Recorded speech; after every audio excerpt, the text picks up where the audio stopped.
भगवान शिव का जो भजन है, भगवान शंकर का जो स्मरण है, भगवान शिव की जो भक्ति है, वह हमारे जीवन में एक ऊर्जा देती है, एक ताकत देती है।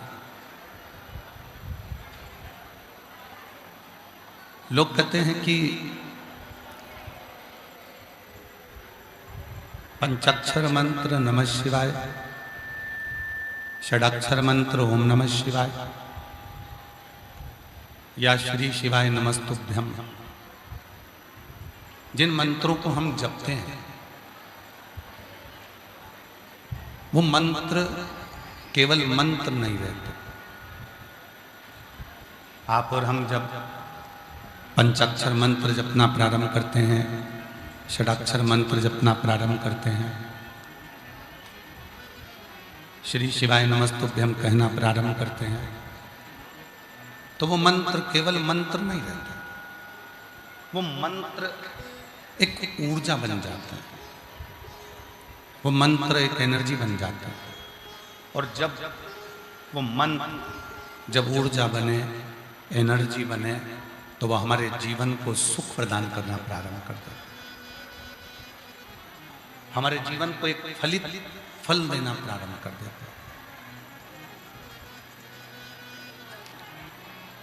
और शंभु शरणे पड़े मांगो घड़ी रे दुख काटो दया करी दर्शन आपो। वो मंत्र केवल मंत्र नहीं, वो हमको एक ऊर्जा, हमको एक बल प्रदान करता है, एक फल प्रदान करता है। अब मंत्र, कई लोग कहते हैं कि मंत्र को एकांत में जपना चाहिए, कई लोग कहते हैं मंत्र को किसी नदी के तट पर जपना चाहिए, कई लोग कहते हैं मंत्र को किसी तीर्थ में जाकर जपना चाहिए। पर शिव महापुराण की कथा कहती है, जरूरी नहीं कि आप तीर्थ में जाकर बैठेंगे तो ही मंत्र का जप करेंगे, जरूरी नहीं कि आप किसी नदी के तट पर जाकर बैठेंगे तो ही मंत्र का जप करेंगे। जहाँ बैठे हो, जहाँ जा रहे हो, जैसे बैठे हो, जैसे जा रहे हो, वैसे भी मंत्र का जप किया जा सकता है।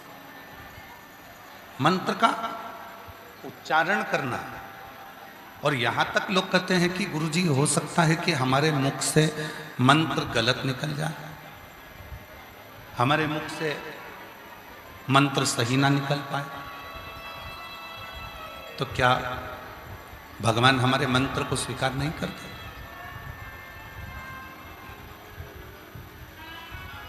तो क्या भगवान हमारे मंत्र को स्वीकार नहीं करेंगे?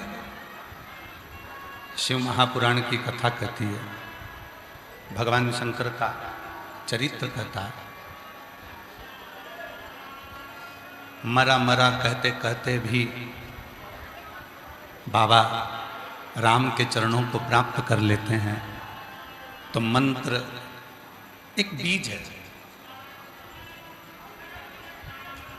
मंत्र एक बीज का काम करता है। जो खेती करने वाले हैं, जो जमीन बोते हैं, खेती करते हैं, गेहूं लगाते, सोयाबीन लगाते, मक्का लगाते, धान की फसल लगाते,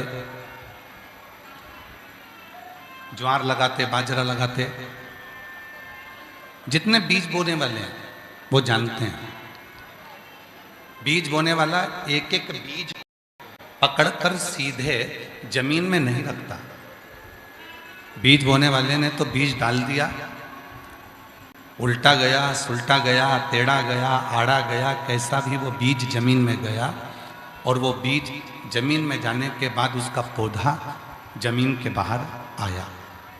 अब बीज टेढ़ा गया था, बीज उल्टा गया था, बीज आड़ा टेढ़ा गया था, ये किसी को नहीं। बीज ने अपना काम करा और वो बीज फलित होकर, अंकुरित होकर एक पौधे का रूप रख लिया। उस बीज ने पौधे का रूप धारण कर लिया। उस बीज ने अंकुरित होकर एक वृक्ष बन गया, एक पौधा बन गया। अब उल्टा बीज डाला था, सीधा डाला था। पृथ्वी में जैसा भी बीज बोया, बीज अपना काम करा और पौधा सीधा गया। उसी तरह मंत्र बोल रहे हो, कोई गलती हो गई है, कोई बात नहीं। मंत्र बोलने में कोई त्रुटि हो गई है, कोई बात नहीं। मंत्र बोलने में कुछ तकलीफ हो गई है, कोई बात नहीं।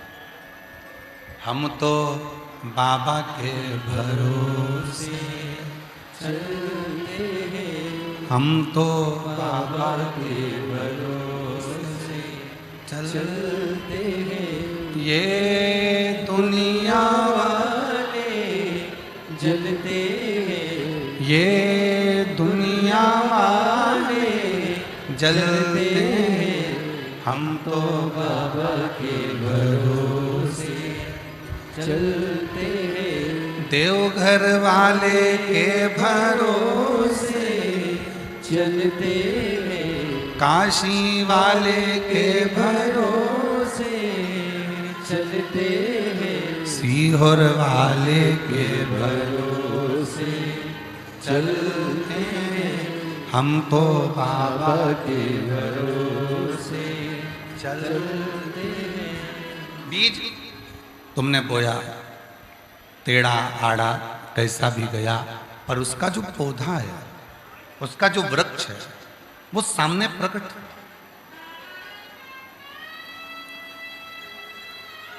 मिट्टी को बीज से मतलब था। मिट्टी को यह मतलब नहीं था कि टेढ़ा है कि आड़ा है कि सीधा है कि कैसा है। मिट्टी को बीज से मतलब था। उसी तरह ईश्वर को तुम्हारे भाव से मतलब है, शिव को तुम्हारे भोलेपन से मतलब है, शंकर को तुम्हारे निर्मल मन से मतलब है। दुनिया में कई लोग हैं कपट अंदर रखते हैं, वो कहते हैं ना, राम राम जपना पराया माल अपना, मुख में राम बगल में छुरी। मेरे परमात्मा को ऐसे लोग पसंद नहीं आते। मेरे परमात्मा को सहज भाव, सीधा भाव, नम्र भाव, सरलता का भाव तुम्हारे भीतर है। भले तुमने टेढ़ा आड़ा कैसे भी जपा, तुम जप तो रहे हो। श्री शिवाय नमस्तुभ्यं, श्री शिवाय नमस्तुभ्यं, श्री शिवाय नमस्तुभ्यं, श्री शिवाय नमस्तुभ्यं। अब उस मंत्र को जपने में, स्मरण करने में तुमने जो भीतर की शक्ति लगाई है, वो शक्ति ही शिव तक पहुंचाता है।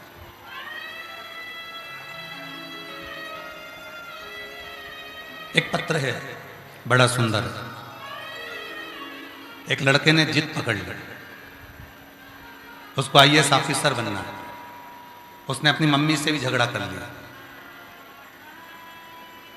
सीहोर वाला बाबा कहता है कि जो पंडाल में मांगो वो मिलता, तो मुझे आईएएस ऑफिसर बनना है तो मैं मानूं कि सीहोर वाला बाबा है, नहीं तो काहे को मानूं। विवेक कुमार जी, उस बच्चे ने जिद पकड़ी, उसका पत्र आया।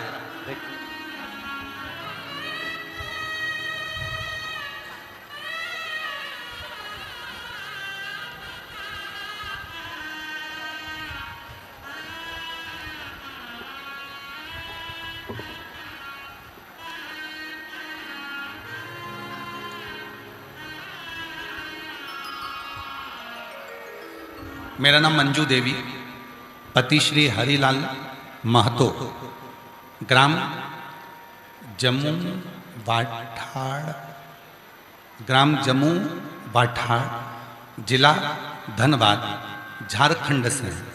कहीं बैठे हों तो हाथ हिला सकती हैं, कहीं बैठे हों तो हाथ हिला सकती हैं। मंजू देवी, पति श्री हीरालाल महतो, ग्राम जम्मू बाठाड़, जिला धनबाद, झारखंड से। मेरा मोबाइल नंबर ये है श्री शिवाय नमस्तुभ्यम गुरुजी, मैं एक लोटे जल का और शिव के मंदिर में सेवा का क्या फल है बताना चाहती हूँ। बाबा के मंदिर की सेवा, हम शिव के मंदिर की सेवा करते हैं, रोज जल चढ़ाते हैं, बाबा से विनती करते हैं। हमारे गांव के मंदिर में ज़्यादा कोई मंदिर नहीं जाता आता, पर जब से आपकी शिव पुराण की कथा गांव के लोगों ने सुनी, तब से वो मंदिर जाना प्रारंभ कर दिए। अब हमारे गांव के मंदिर में लोग जाते हैं। गुरुदेव, मेरे 2 बच्चे हैं और दोनों बच्चों को एक ही बात कहती हूं कि शिव के मंदिर में जाया करो, जल चढ़ाया। मैंने अपने बच्चों को IIT की परीक्षा में, BHU बनारस में इंजीनियरिंग की पढ़ाई भी कराई। उसके बाद मेरे बड़ा बेटा शुभम कुमार महतो, उसने कहा माँ मैं चाहता हूं कि मैं UPSC की परीक्षा दूं और UPSC क्लियर। क्या तुम्हारा वो सीहोर वाला बाबा मेरी UPSC क्लियर करा सकता? माँ ने जब कहा तो कहा कि तू पढ़ाई तो कर। सीहोर वाला बाबा कहता है कि अपनी पढ़ाई को 4 गुना बढ़ाओ, मेहनत 4 गुना करो और मेहनत के साथ में शिव जी पे एक बेलपत्र लगाकर शिव को समर्पित कर कर फिर जाए। मेरे बच्चे ने 2021 में UPSC की परीक्षा दी और बाबा की कृपा से उसका रेलवे में मैनेजमेंट सर्विस के पद पर जॉब मिला। अभी भी बेटे ने UPSC क्लियर नहीं कर पाए, सो तो उसके कारण बस उसने कहा मैं फिर से UPSC दूंगा। फिर UPSC दी और UPSC की परीक्षा देने के बाद जब उसका क्लियर नहीं आ रहा, तब उसने कह दिया अब माँ तू बता मैं क्या करूँ। तब माँ ने कहा एक काम कर, वापिस परीक्षा दे। फिर परीक्षा दी और बाबा की कृपा से ऐसी कृपा बाबा ने करी कि एक परीक्षा में बाबा ने फिर Indian revenue service income tax में बाबा ने उसको क्लियर करा। फिर बाबा की कृपा से उसने फिर वापिस परीक्षा दी और बाबा की ऐसी कृपा हुई गुरुदेव कि उसने UPSC क्लियर करा, 142 अंक लेकर आया और बाबा की कृपा से देवघर की कथा के पंडाल में बैठकर उसने कथा सुनी, वहां की मिट्टी को नमन करा। और जब बाबा की ऐसी कृपा हुई कि मालूम नहीं 3 महीने में बाबा ने कथा में क्या कर दिया कि 142 अंक लेकर वो IAS ऑफिसर बन गया। मैं शिव को नमन करता हूं, मैं शिव को प्रणाम करता हूं।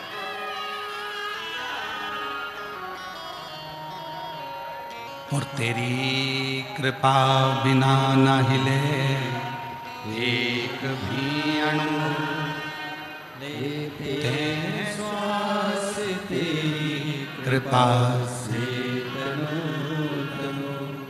बखान क्या करो मैं राखों के ढेर का, चपटी बहुत में खजाना एक गंगा मुक्ति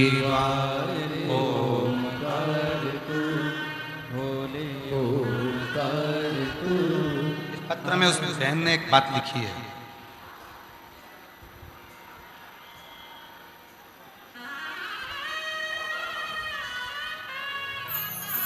मैं आस्था चैनल वालों से कहूंगा इस पत्र की वो लाइन आप भी आस्था चैनल पर जरूर देखा। उस बहन ने जो लिखा,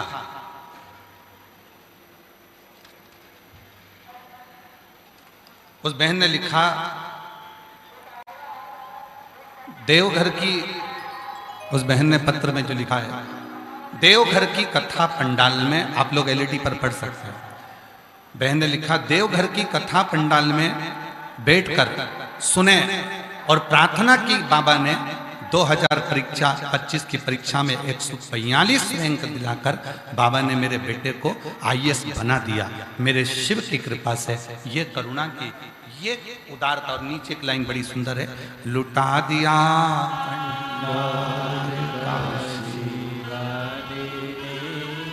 कर दिया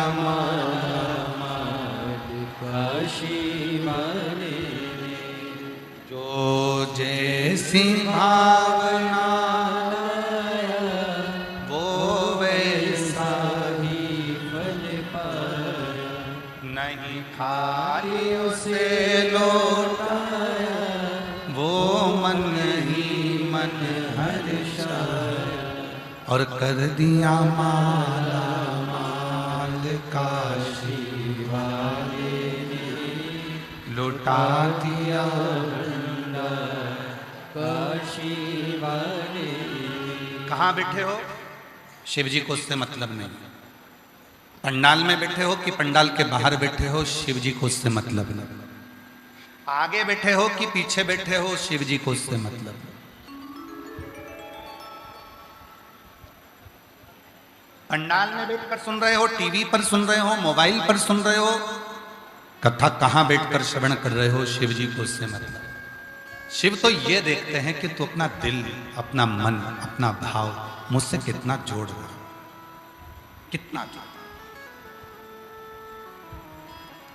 फिर वही बात आ गई, बीज उल्टा गया जमीन में, सीधा गया जमीन में, पौधा जरूर लगेगा।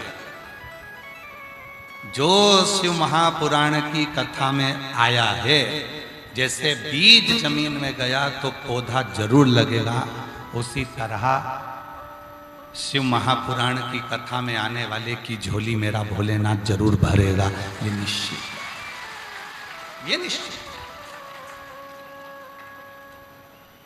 कहां बैठे हो उससे मतलब नहीं, आप कहां बैठ रहे हो, कहां बैठकर कथा सुन रहे हो, कहां बैठे हो, आगे बैठे हो, पीछे बैठे हो, दाएं बैठे हो, बाएं बैठे हो, उसको मतलब नहीं। उसको तो मतलब है तुम बैठकर मेरा गुणगान कर, मेरा।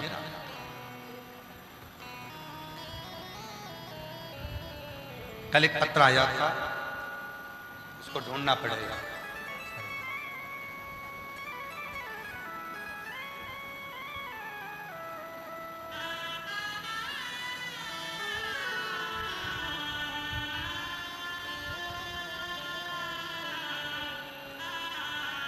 उस पत्र में एक किसी भाई ने लिखा था कि मैं बाबा की कृपा से खूब उन्नति कर रहा हूं, आगे बढ़ रहा हूं, पर दुनिया के लोग, परिवार के लोग, और भी मिलने वाले लोग मुझसे भी ईर्ष्या करने लगे।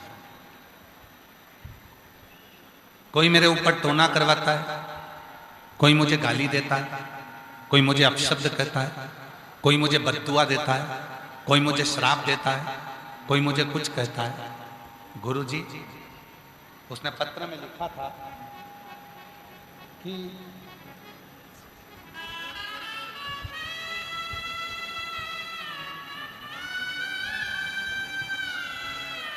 उसने पत्र में लिखा था कि मैंने अपनी जिंदगी में शिव महापुराण की कथा सुनकर एक नियम लिया कि मैं किसी का दिल कभी नहीं दुखाऊंगा। इसलिए मैं अपनी दुकान करता हूं, अपना व्यापार करता हूं, मैं कहीं ज्यादा जाता आता नहीं। कहीं बैठा हो वो व्यक्ति तो वो उसका पत्र ढूंढना पड़ेगा, उसका नाम ढूंढना पड़ेगा। पर लोग मुझे अपशब्द करते हैं, लोग मुझे ताना देते हैं, लोग मुझे बद्दुआ देते हैं, लोग मुझे श्राप दे देते हैं। पहले मैं जब बहुत छोटा था, मेरी एक दुकान थी छोटी सी, और मैं बहुत गरीब परिस्थिति में था, तब कोई मुझे ना तो बदुआ देता था, ना श्राप देता था, ना अपशब्द कहता था, ना लोग मुझसे जलते थे, ना ईर्ष्या करते थे। अब तो लोग मुझसे ईर्ष्या करते हैं, बदुआ देते हैं, अपशब्द कहते हैं। गुरुजी, कोई मुझ पर कुछ कर ना पाए और किसी की नजर मुझे ना लगे, उसके लिए मुझे क्या करना चाहिए? उसने प्रश्न किया। आज हम उसका उत्तर दे देते हैं। अगर वो बेटा कथा सुन रहा हो तो केवल 2 काम करो। एक माँ की सेवा करो, अपने घर में जो माँ है उसकी सेवा करो, और दूसरी महादेव की सेवा करो। बस, फिर कुछ नहीं बिगड़ना।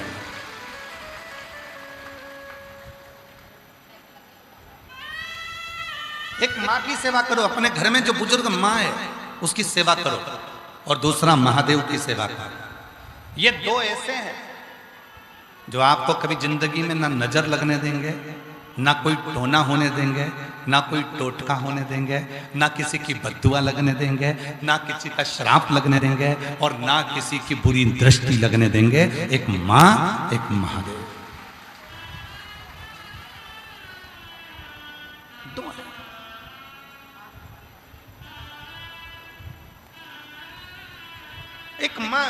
महादेव। ये दो ऐसे हैं, एक मां और एक महादेव ऐसे हैं जिनकी सेवा हमें नजर से बचा लेती है। इनका आशीर्वाद दुनिया में किसी की सामर्थ्यता नहीं है कि काट दे। एक मां का आशीर्वाद, एक महादेव का आशीर्वाद ऐसा होता है कि इसकी कहीं काट नहीं हो सकती। दुनिया में कोई की सामर्थ्यता नहीं है कि मां और महादेव के आशीर्वाद को कोई काट दे।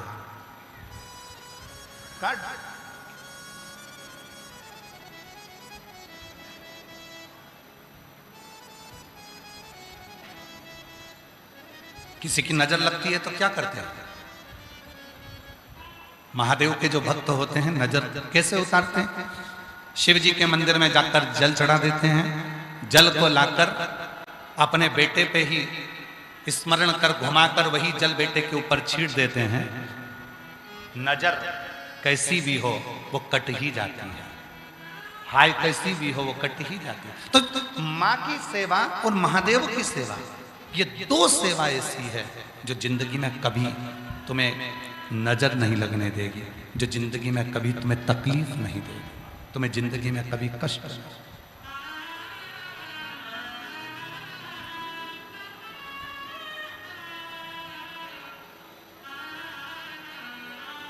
कर सेवा तू लगन लगाकर, मन में सच्चा भाव जगाकर, और ही की आंखें खोलो रे, अब भोले के भोलो, ही की आंखें खोलो रे, अब भोले के भोलो रे। बस दो सेवा करना। घर में बुजुर्ग माँ है उसको प्रणाम करो, घर में बुजुर्ग माँ है उसकी सेवा कर लो, घर में बुजुर्ग पिता है उसकी सेवा कर लो, घर में बुजुर्ग पिता है उसकी आदर कर लो, और एक मेरे महादेव की सेवा, मेरे शिव की सेवा। बहुत है, बहुत।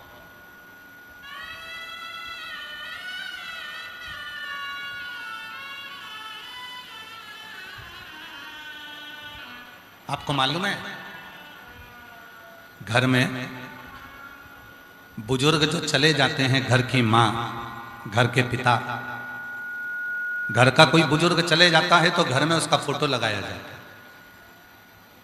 क्यों लगाते हैं? किस लिए लगाते हैं?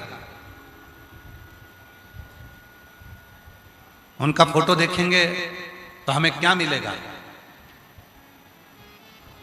घर की बुजुर्ग माँ, घर के बुजुर्ग पिता जब अपना देह त्याग कर चले जाते हैं तो उनका फोटो घर में लगा दिया जाता है। रोज भगवान को प्रणाम करते हैं तो हम उनको भी प्रणाम करते हैं। किस लिए करते हैं? दो चीजों के लिए। एक, पूर्वजों को प्रणाम करने से, पूर्वजों के चित्र को प्रणाम करने से चित्त और चरित्र दोनों श्रेष्ठ रहते हैं। अपने पितरों को, अपने पूर्वजों को, अपने गए हुए उन जीवों को प्रणाम करने से चित्त और चरित्र ये दोनों श्रेष्ठ हैं।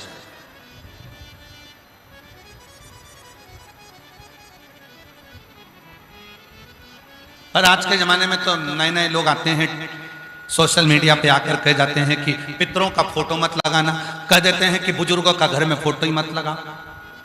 और हम तो यहां तक कहते हैं जो तुमसे कह देना, कहीं का महाराज तुमसे कह दे कि अपने पितरों का, अपने पूर्वजों का फोटो मत लगा, वही महाराज अपना खुद का फोटो लगवा देता है तुम्हारे घर में कि हमारा लगाओ पर अपने पूर्वजों का मत लगाओ, हमें पूजो पर अपने पूर्वजों को मत पूजो, हमारी पूजन करो पर अपने पितरों की पूजन मत करो। आज के जमाने में लोग इतना डरा देते हैं कि पितरों का फोटो यहां मत लगाओ, पितरों का फोटो वहां मत लगाओ, पितरों का फोटो यहां मत लगाओ, अपने माता पिता का फोटो यहां मत लगाओ, अपने माता पिता का फोटो वहां मत लगाओ। भ्रम में डाल देते।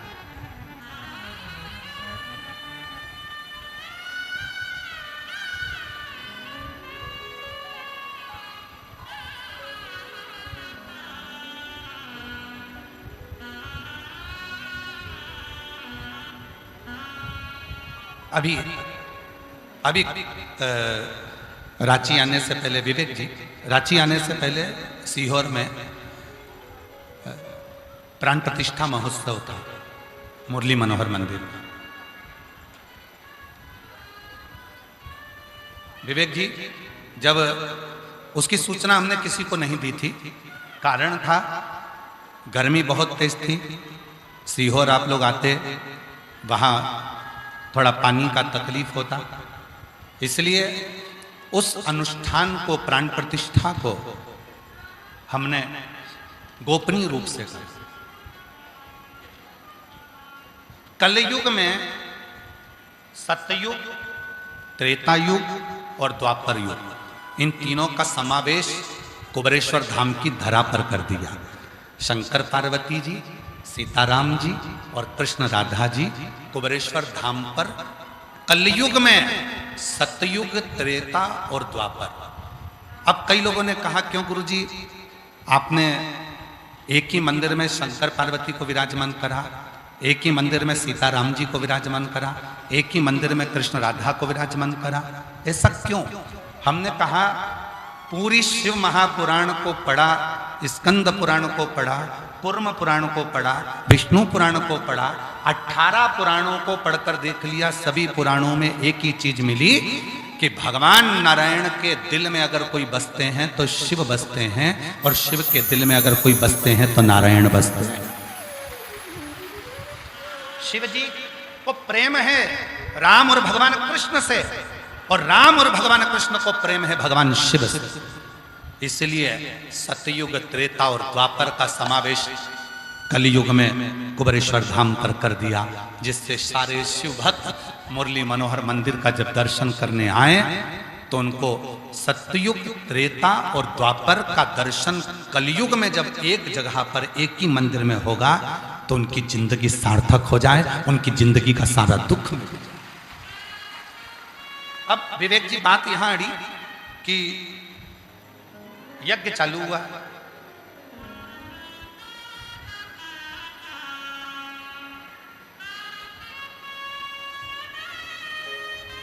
और एक बुजुर्ग मां, पति नहीं था, प्राण छोड़ चुका था, बुजुर्ग था,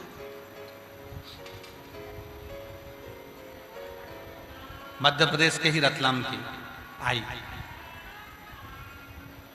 उसने देखा यहां कोई यज्ञ चल रहा है, अनुष्ठान चल रहा है। उसने कहा, क्या मैं बैठ जाऊं अनुष्ठान में? पर मैं विधवा हूं, विधव्य हूं। अब उसकी बात सुनकर हमको पहले तो बहुत ऐसा लगा कि उसने कहा कि मैं विधवा हूं, पर तुमरुका जी ने चंचुला देवी का पति प्रेत योनि में पड़ गया। चंचुला देवी का पति प्रेत योनि में चले गया, चंचुला देवी वेधव्य हो गई, विधवा हो गई, और वेधव्य होने के बाद चंचुला देवी मां जगत जननी जगदम्बा अंबा पार्वती के सामने जब पहुंची, उनकी सहेली बन गई। अब जरा विचार करिएगा, अपनी बुद्धि में लीजिएगा, विवेक में लीजिएगा। चंचुला देवी वेधव्य है, चंचुला देवी जिसका पति मर चुका है, प्रेत योनि में जा चुका है, वो चंचुला वेधव्य है, विधवा है, और पार्वती जी की सहेली बन जाती है। कैलाश पर जाकर मां पार्वती जी की सखी बन जाती है। बुद्धि में आया। चंचुला देवी, आज शायद ये कथा बहुत सारे लोगों को पेट दर्द करा दे। आज की यह कथा ना जाने कितने लोगों को काली मिर्च लगा सकती है। चंचुला देवी प्राण त्यागने के, चंचुला देवी प्राण त्याग कर भगवान शिव के धाम में मां जगत जननी जगदम्बा अंबा पार्वती जी की सहेली बन जाती है। पार्वती जी के सामने चंचुला देवी हाथ जोड़कर खड़ी थी कि मेरा पति मर चुका है, मैं विधवा हूं, मैं वेधव्य हूं। इतने में स्वयं पार्वती जी ने जो शब्द कहा, शायद संपूर्ण पृथ्वी पर इस शब्द का स्मरण होना चाहिए। पार्वती जी ने कहा, चंचुला तू कहती है कि मेरा पति मर गया, मैं विधवा हो गई, मैं वेधव्य हो गई। पार्वती जी कहती हैं, सुन चंचुला, अमरनाथ की गुफा में भगवान शंकर ने जब मुझे अमर कथा सुनाई थी। उस अमर कथा में एक अमर कथा ये भी थी कि क्या कोई स्त्री विधवा होती है? क्या कोई स्त्री विधवा होती है? अमरनाथ की गुफा में जब भगवान शंकर से मैंने अमर कथा सुनी थी, तब उस अमर कथा में भगवान शंकर ने कहा था, पार्वती, जो संसार में पुरुष होता है, जिसके साथ में स्त्री का विवाह होता है, वो पुरुष के मरने के बाद स्त्री को लगता है कि मैं विधवा हो गई, पर सत्य मायने में ये संबंध तो संसार का है। पार्वती, एक संबंध जब नारी या कोई पुरुष, कोई बेटी, कोई बेटा पृथ्वी पर जन्म लेता है, परमात्मा उसको पृथ्वी पर भेजता है, तब एक संबंध उसका परमात्मा से जुड़ जाता है और वो उस प्राणपति परमेश्वर की, परमात्मा की, जिसको कहते हैं पशुपति नाथ, जिसको कहते हैं द्वारिका नाथ, जिसको कहते हैं जगन्नाथ, जिसको कहते हैं केदारनाथ, जिसको कहते हैं अमरनाथ, वो नाथ की, वो पति की पत्नी बनकर वो पहले से ही जन्म ले चुकी थी, इसलिए वो विधवा नहीं, वो सौभाग्यवती ही कहलाए। उसकी वैधव्यता कई माताएं कहती हैं कि गुरुजी हम क्या शिव जी का, शिवलिंग का पूजन कर सकते हैं, हम क्या जल चढ़ा सकते हैं, हम क्या पशुपति व्रत कर सकते हैं, हम क्या भगवान की साधना कर सकते हैं। हमने पूछा क्यों? पति नहीं तो शिव कथा कह रही है, भगवान शंकर का चरित्र कह रहा है। ये जो संबंध जुड़ा मृत्यु लोक में आने के बाद, तुम किसी की पत्नी बनी, वो कोई तुम्हारा पति बना, ये संबंध तो संसार का है, पर ये आत्मा, गीता में कहते हैं भगवान, इस आत्मा को ना शस्त्र काट सकता है, ना अग्नि जला सकती है, ना जल गीला कर सकता है, ना वायु सुखा सकती है। ये आत्मा जो अजर अमर है, उस अमरनाथ की गुफा में शिव कहते हैं, इस आत्मा का विवाह तो परमात्मा के साथ कब का हो गया और ये अजर अमर हो चुकी है। अब ये यहां के रीति से भले कुछ भी हो सकता है, पर वहां की रीति से तो ये सौभाग्यवती है।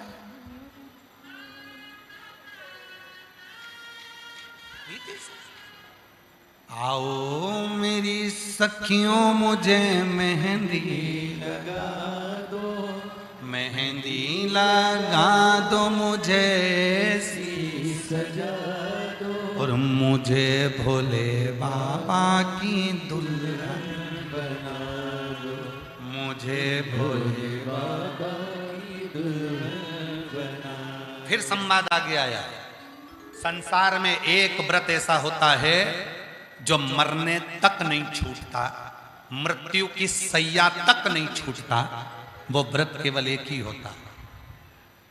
बताओ, सब लोग बताओ कौन सा व्रत है वो?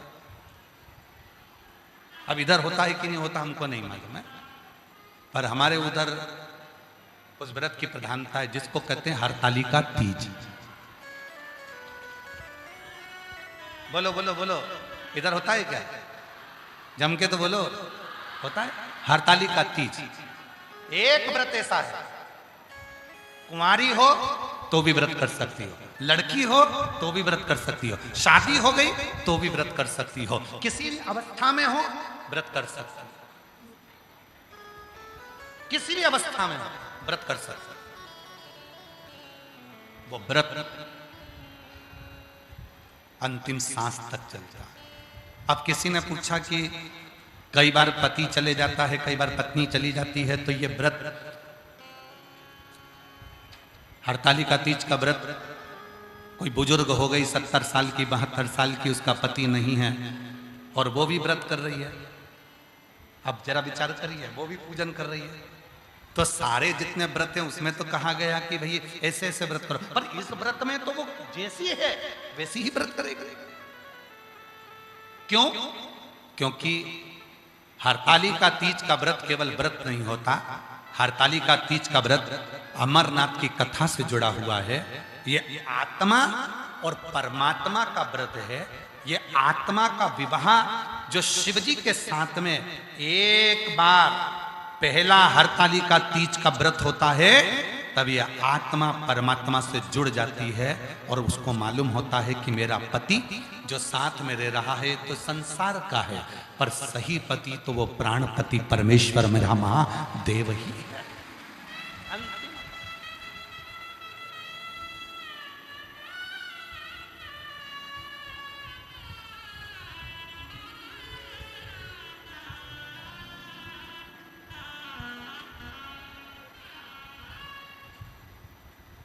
अब किसी ने कहा कि गुरु जी चंचुला देवी का चरित्र, बहुत सावधानी से सुनना कथा को। चंचुला देवी का चरित्र, चंचुला का पति क्या बना मरने के बाद?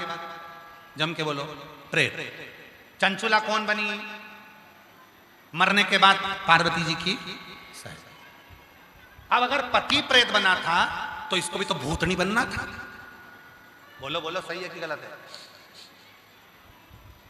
अगर पति प्रेत बना था तो इसको भी प्रेतनी बनना था, क्योंकि हमने तो लोगों के मुख से सुना है, कई लोग बोलते हैं कि पति अगर वो भूत बना तो पत्नी भूतनी बनी। ए भाई, तू समोसा खाएगा तो तेरा पेट भराएगा, वो समोसा खाएगी तो उसका पेट भराएगा।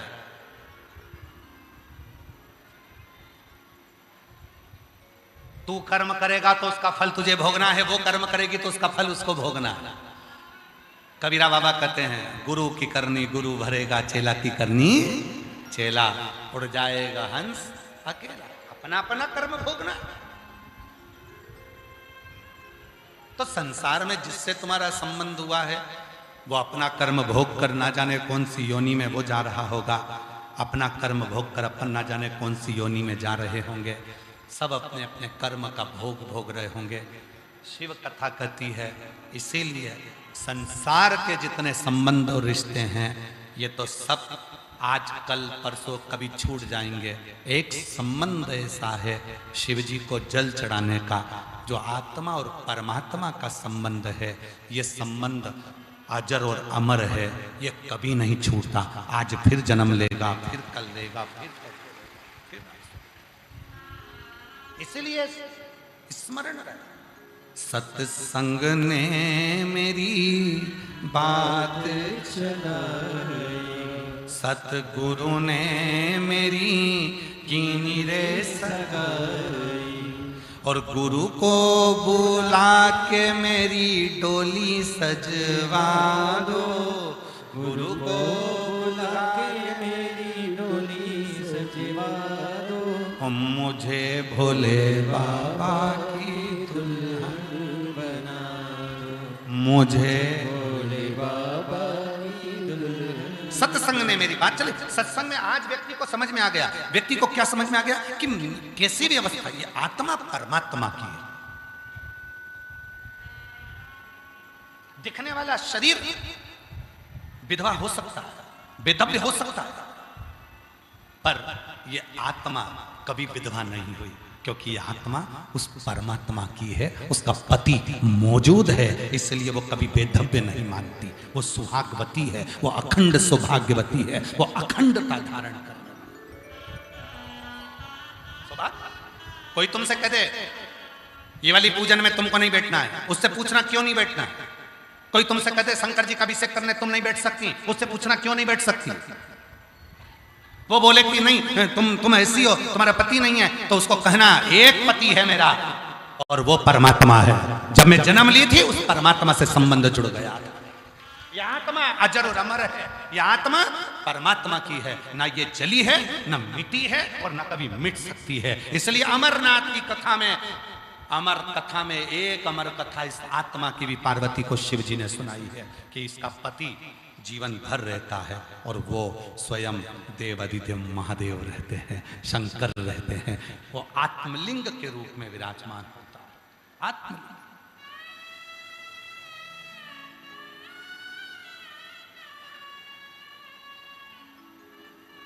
करो सेवा शिव की, भगवान शंकर की आराधना, भगवान शंकर की सेवा। इसीलिए शिव महापुराण की कथा कहती है, मंत्र जपने में ये मत सोचना कि मैं कहां बैठी हूं, मंत्र जपने में ये मत सोचना कि मैं कहां हूं।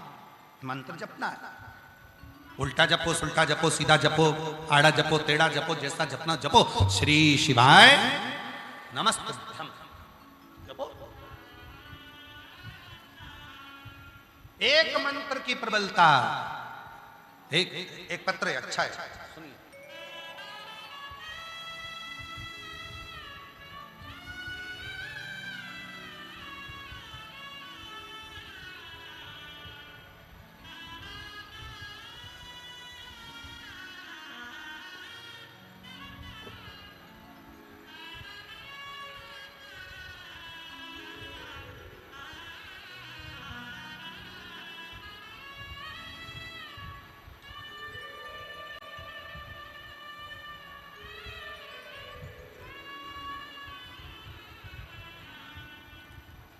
मेरा नाम भानु देवी, उम्र 75 वर्ष।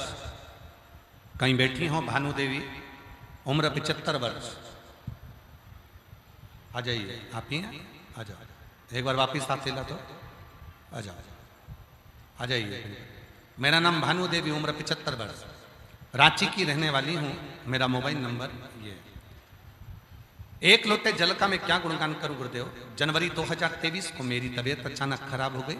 जांच करने पर पता चला कि मेरे बच्चा दानी में 4 स्टेज का कैंसर है। हम सब डर गए।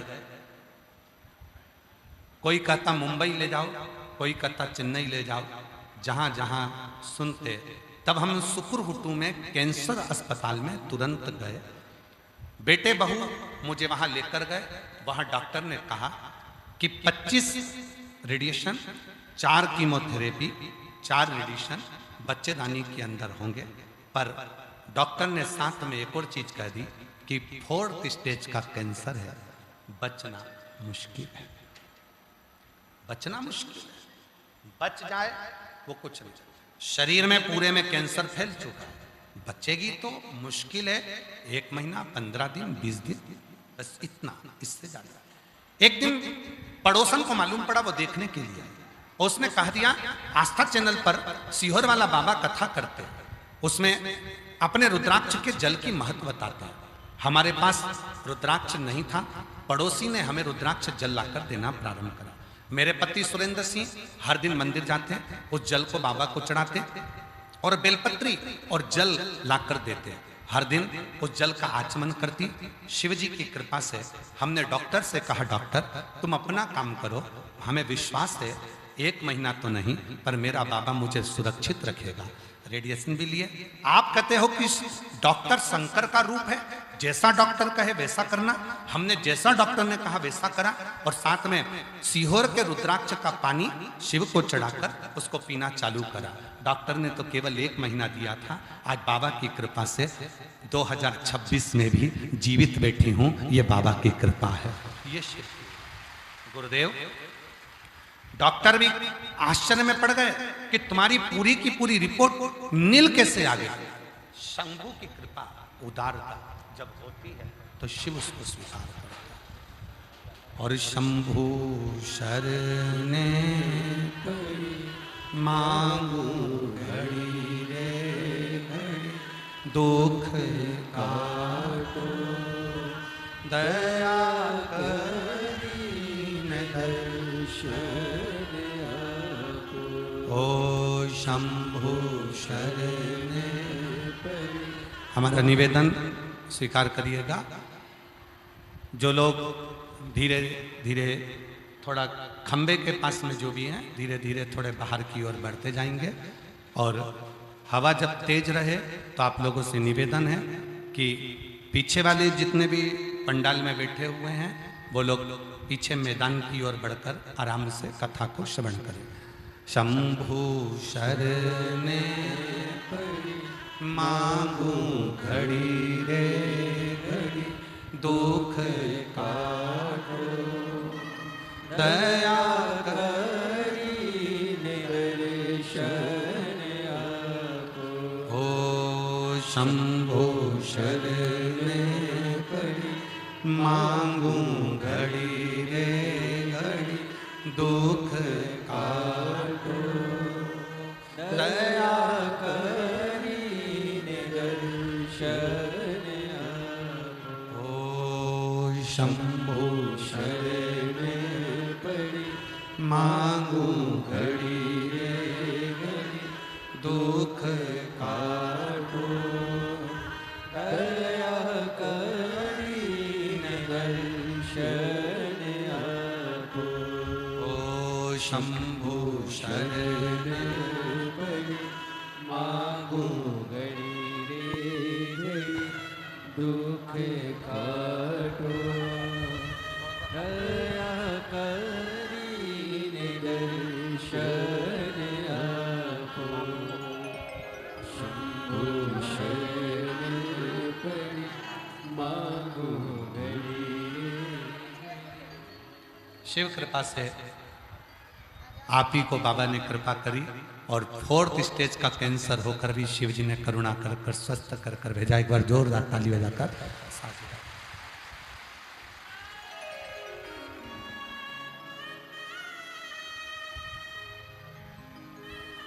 शिव कथा कह रही है, भगवान शंकर का चरित्र कह रहा है, शिव महापुराण की कथा वर्णन कर रही है, शिव तत्व कर रहा है। जो जैसी भावना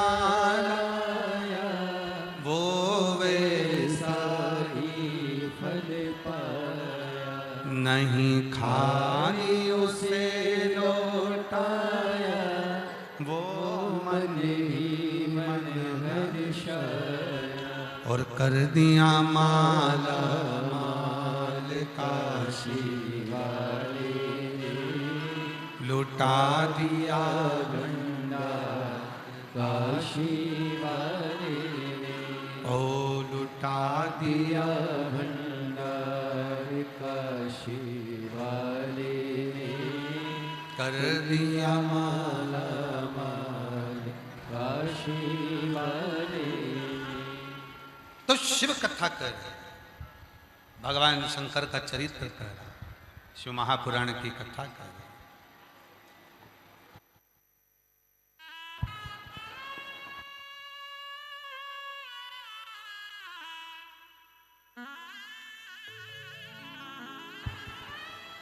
आप लोगों से एक निवेदन स्वीकार करें, जो लोग खंभों के पास में बैठे हुए हैं, जो लोग खंभों से, आप लोगों से निवेदन है कि आप लोग पंडाल के बाहर जहां खाली ग्राउंड है वहां जाकर बैठना प्रारंभ करें।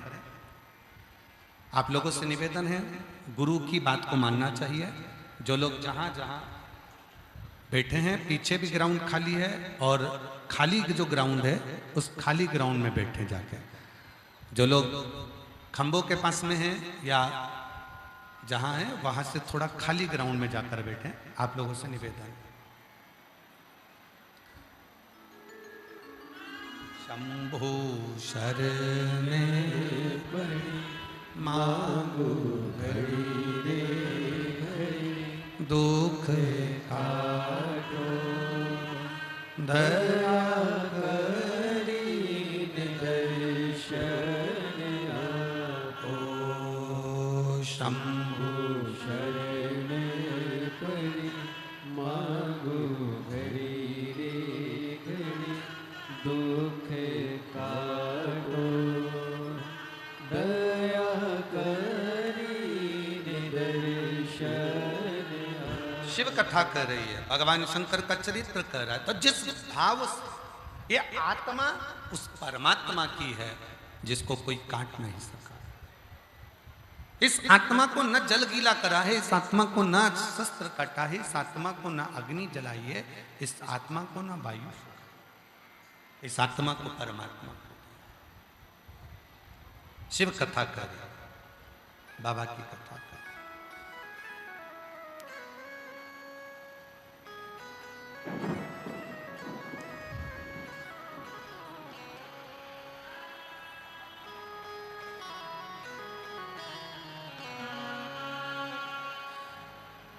पर्वत से भोले नीचे उतर आओ, पर्वत से भोले बाबा नीचे उतर आओ, पर्वत से भोले बाबा नीचे उतर आओ, पर्वत से भोले बाबा नीचे उतर आओ। ओ देर ना लगाओ भोला, देर ना लगाओ,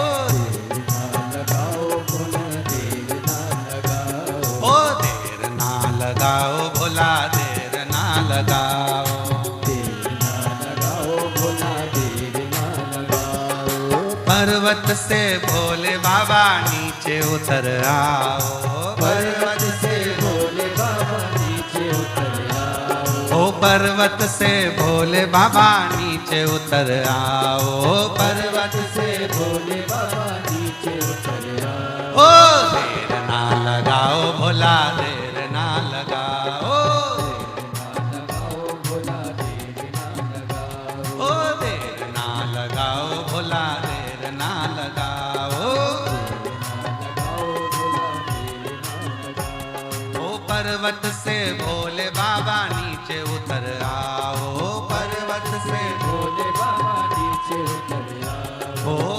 पर्वत से भोले बाबा नीचे उतर आओ, पर्वत से भोले बाबा नीचे उतर आओ। ओ देर ना लगाओ भोला, देर ना लगाओ, देर ना लगाओ भोला देर ना लगाओ। ओ देर ना लगाओ भोला, देर ना लगाओ।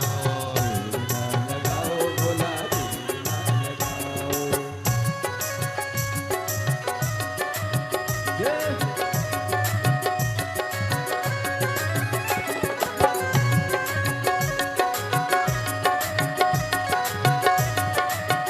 शंभो।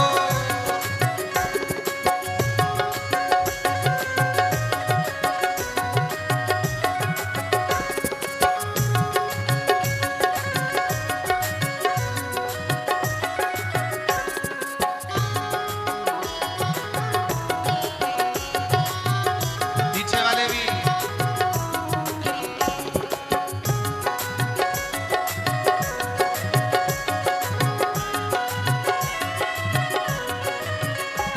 ओ भोले के लान मैंने गंगा जल बुलाया, भोले के लाल मैंने गंगा जल लाया। ओ भोले के लान मैंने गंगा जल बुलाया। भोले के लाल मैंने गंगा जल लाया। ओ जल्दी नहाओ भोला, देर ना लगाओ, जल्दी नहाओ भोला, देर ना लगाओ। ओ जल्दी नहाओ भोला, देर ना लगाओ, आओ भोला देर ना लगाओ। ओ देर ना लगाओ भोला, देर ना लगाओ। ओ देर ना लगाओ भोला देर ना लगाओ। ओ देर ना लगाओ भोला, देर ना लगाओ। देर ना लगाओ भोला देर ना लगाओ। ओ पर्वत से भोले बाबा नीचे चले आओ, से भोले बाबा नीचे चले आओ। ओ पर्वत से भोले बाबा नीचे चले आओ। से भोले बाबा नीचे चले आओ।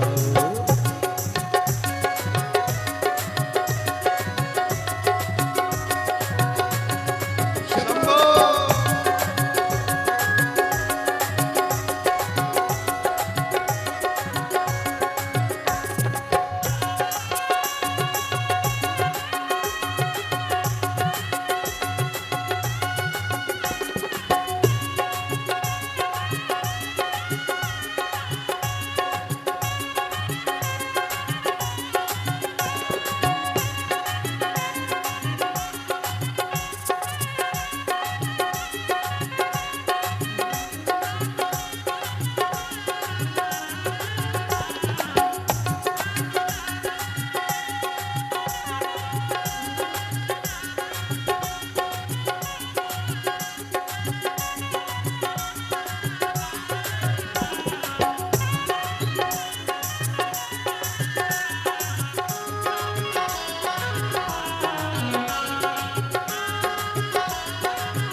दोनों हाथों से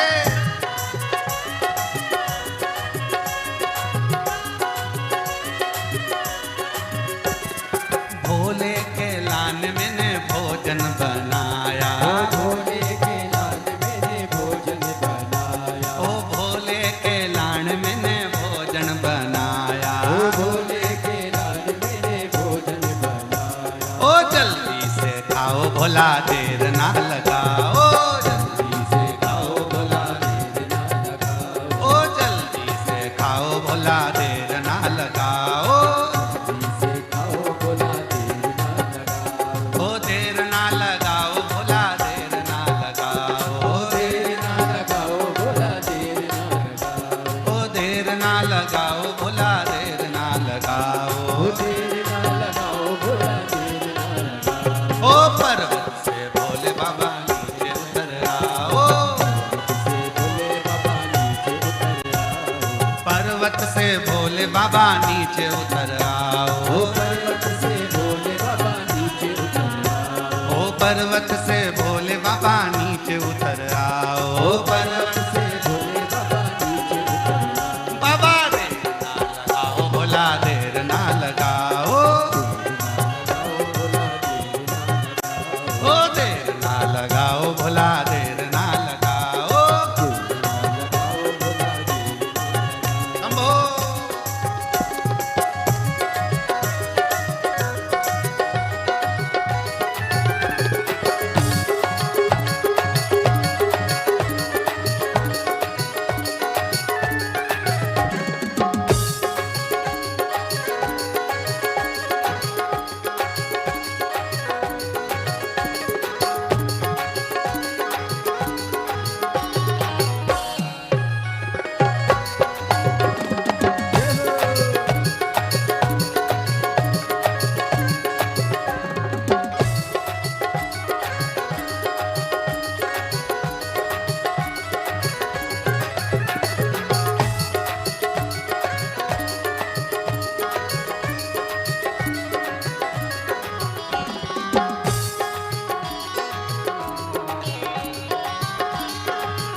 भोले के लान मैंने सेजवा बिछाया, भोले के लान में सेजवा बिछाया, ओ भोले के लान मैंने सेजवा बिछाया, भोले के लान में सेजवा बिछाया। ओ जल्दी से आओ बाबा देर ना लगाओ, जल्दी से आओ बाबा देर ना लगाओ, ओ जल्दी सो जाओ बाबा देर ना लगाओ, जल्दी सो जाओ बाबा देर ना लगाओ, ओ देर ना लगाओ भोला देर ना लगाओ, देर ना लगाओ भोला देर ना लगाओ, ओ देर ना लगाओ भोला देर ना लगाओ। देर ना लगाओ भोला देर ना लगाओ। पर्वत से भोले बाबा नीचे चले आओ, ओ पर्वत से भोले बाबा नीचे चले आओ, ओ देर ना लगाओ भोला देर ना लगाओ, ओ देर ना लगाओ भोला देर ना लगाओ। पर्वत से भोले बाबा नीचे चले आओ,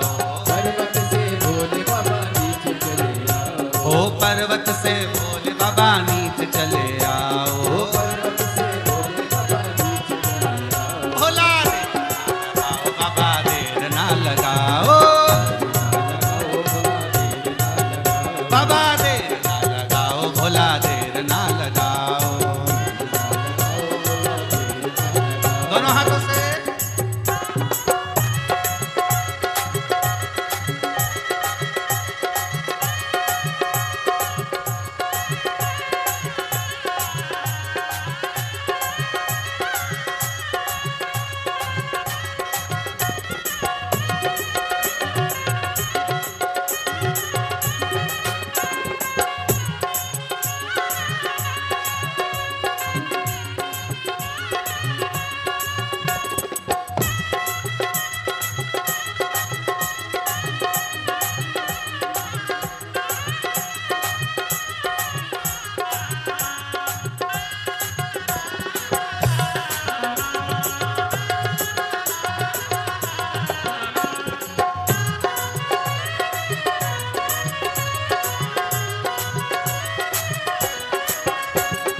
भोले के लान मैंने तांबुल बुलाया, भोले के लान में तांबुल बुलाया, ओ भोले के लान मैंने पीड़ा लगाया, भोले के ओ जल्दी से आओ बाबा भोग लगाओ, ओ जल्दी से आओ बाबा भोग लगाओ, देर ना लगाओ बाबा देर ना लगाओ, ओ देर ना लगाओ भोला देर ना लगाओ। पर्वत से भोले बाबा नीचे चले आओ, पर्वत से भोले बाबा नीचे चले आओ, ओ पर्वत से भोले बाबा नीचे चले आओ, बाबा देर ना लगाओ भोला देर ना लगाओ, ओ देर ना लगाओ भोला देर ना लगाओ, ओ देर ना लगाओ भोला देर ना लगाओ,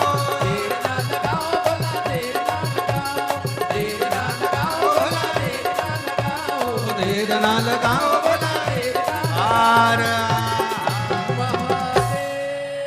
पर्वत से भोले बाबा नीचे चले आओ, बोलो बोलो बोलो, नीचे चले आओ, ओ पर्वत से भोले बाबा नीचे उतर आओ, पर्वत से भोले बाबा नीचे उतर आओ, ओ देर ना लगाओ भोला देर ना लगाओ, लगाओ भोला देर ना लगाओ, ओ देर ना लगाओ भोला देर ना लगाओ, लगाओ भोला देर ना लगाओ, ओ देर ना लगाओ भोला देर ना लगाओ, देर ना लगाओ भोला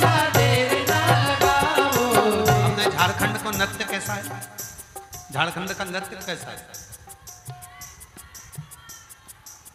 देर ना लगाओ भोला, देर ना लगाओ, देर ना लगाओ भोला, देर ना लगाओ, ओ देर ना लगाओ भोला, देर ना लगाओ, देर ना लगाओ भोला, देर ना लगाओ। पर्वत से भोले बाबा नीचे उतर आओ, पर्वत से भोले बाबा नीचे उतर आओ, ओ पर्वत से भोले बाबा नीचे उतर आओ, पर्वत से भोले बाबा नीचे उतर आओ। बोला देर ना लगाओ बाबा, देर ना लगाओ, देर ना लगाओ भोला, देर ना लगाओ, ओ देर ना लगाओ भोला, देर ना लगाओ, ओ देर ना लगाओ भोला, देर ना आर्या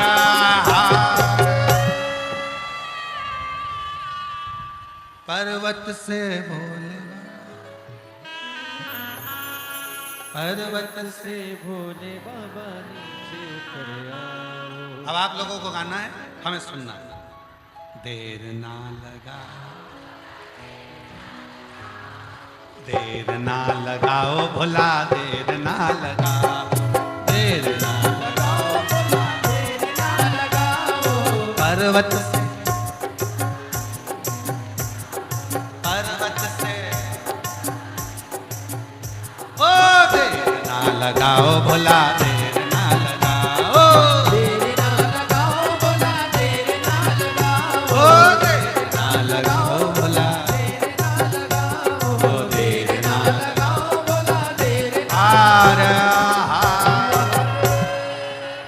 भगवान शिव की पवित्र कथा कह रही है, शिव महापुराण की कथा वर्णन करती है।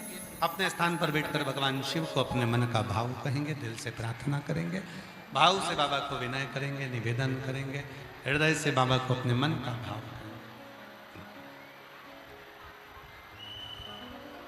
ये कथा जो रांची झारखंड में चल रही है, ये 11 मई तक चलेगी, फिर 17 मई से 23 मई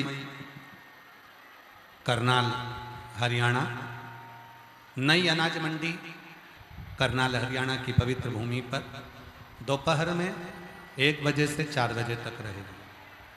उसके बाद में 27 मई से 2 जून तक शिव महापुराण की कथा गांव दूधनाल, तालुका उमरगा, जिला धाराशिव, महाराष्ट्र में दोपहर 2 बजे से 5 बजे तक शिव महापुराण की कथा रहेगी।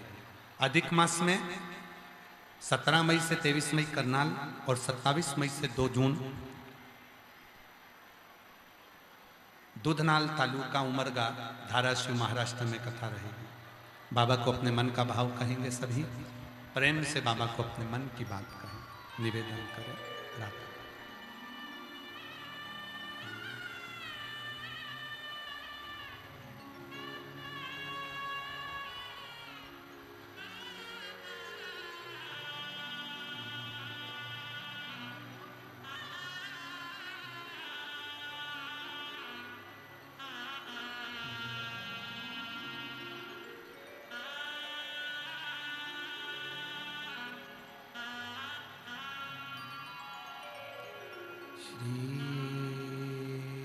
शिवाय नमस्तु,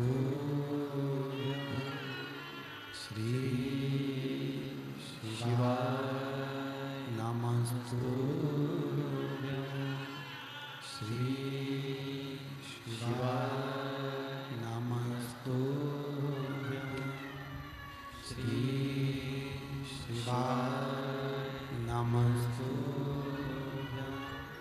श्री शिवाय नमस्तु। भोला सब दुख काटो हमारा, ओ भोला सब दुख काटो हमारा। शिव शंकर जपो तेरी माला, भोले बाबा जपो तेरी माला, भोला सब दुख काटो हमारा।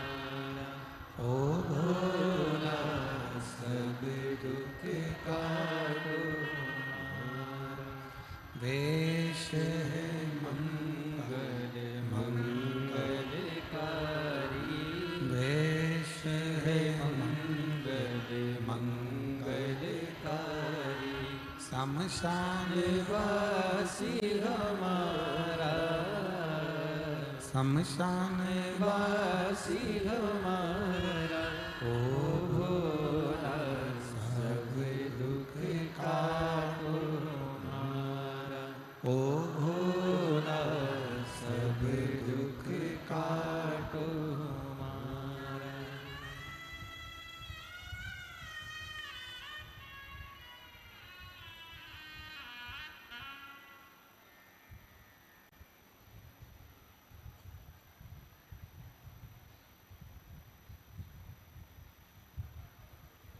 बाबा देवादिदेव महादेव भगवान शिव गढ़दानी त्रिकालदर्शी कैलाशी अविनाशी भगवान शंकर की पवित्र कथा कर रहे हैं। शिव महापुराण की कथा वर्णन कर रहे हैं। शिव तत्व कर रहे हैं। भगवान शंकर की पवित्र कथा कर रहे हैं। अब जिस अवस्था में हो उस अवस्था में शिव को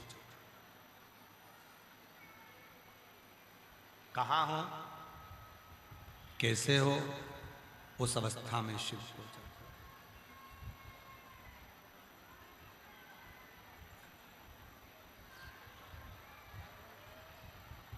और उस अवस्था में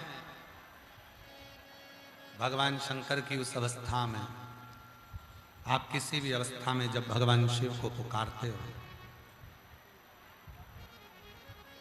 शिव का विश्वास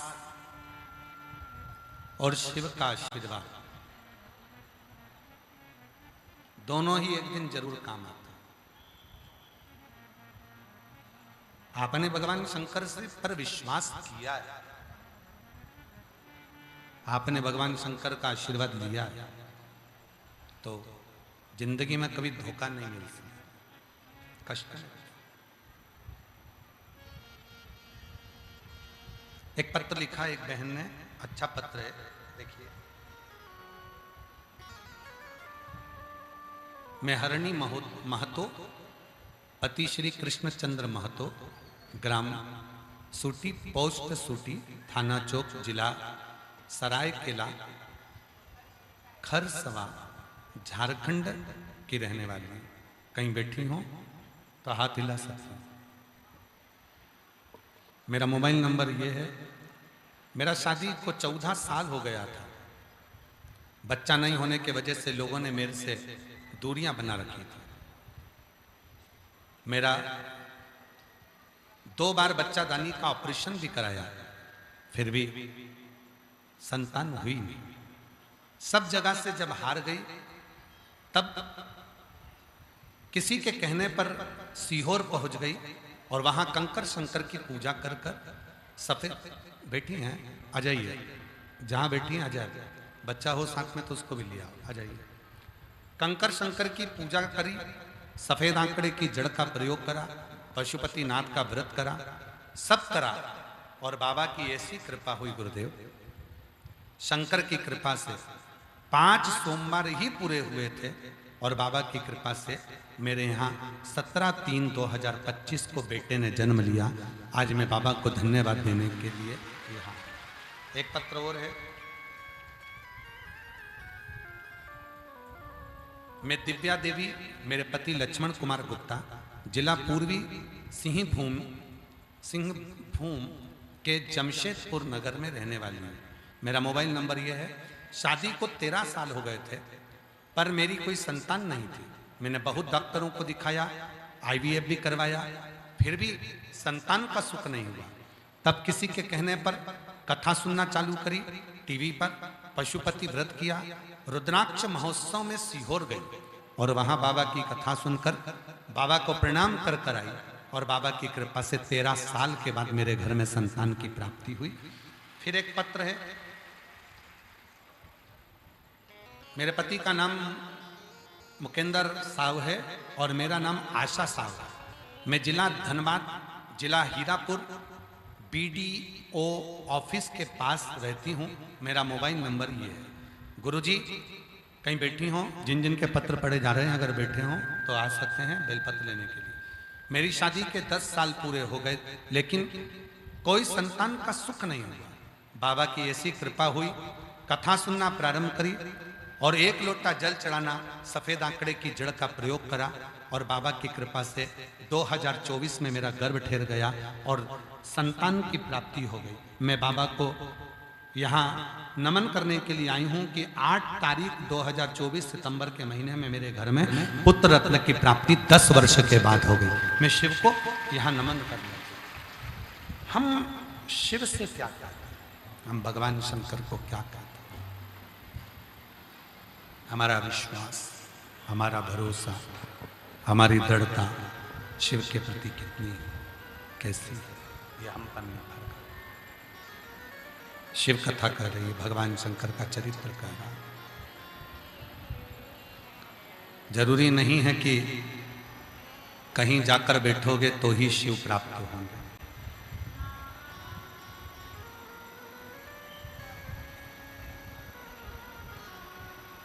हमारे निकलेश जी एक लाइन गुनगुनाते हैं, मन को बना ले शिव का शिवाला, साथ चलेगा तेरे वो डमरू। मन को बना ले तू मन का शिवाला, साथ चलेगा तेरे वो डमरू वाला। जो मन शिव की भक्ति में रम गया रे, जो मन शिव की भक्ति में रम गया रे, समझो ये जीवन सर गया रे, तो समझो ये जीवन सवर गया रे। शिव कथा में भगवान शंकर की पवित्र कथा में वेदव्यास जी वर्णन कर रहे हैं। वेदव्यास जी शिव को चाह, भगवान शंकर का भजन कर, विश्वास और आशीर्वाद, विश्वास और आशीर्वाद दोनों चीजें कभी ना कभी काम आई जाती हैं। दुनिया पर यदि भरोसा करा तो हो सकता है कि वो भरोसा टूट जाए,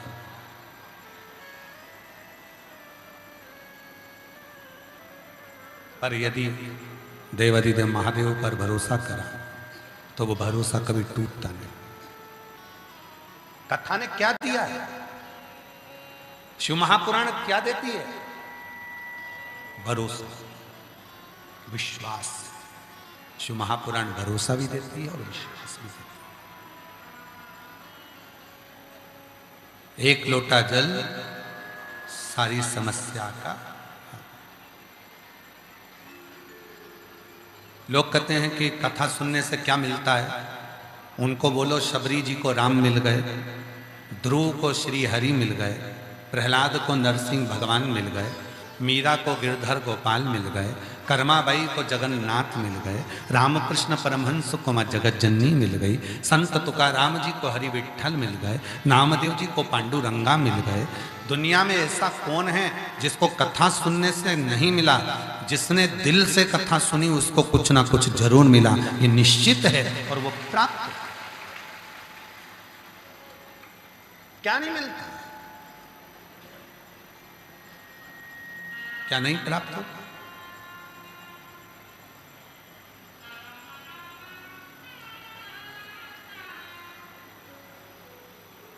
आप और हम कथा में जाते हैं, मंदिर जाते हैं,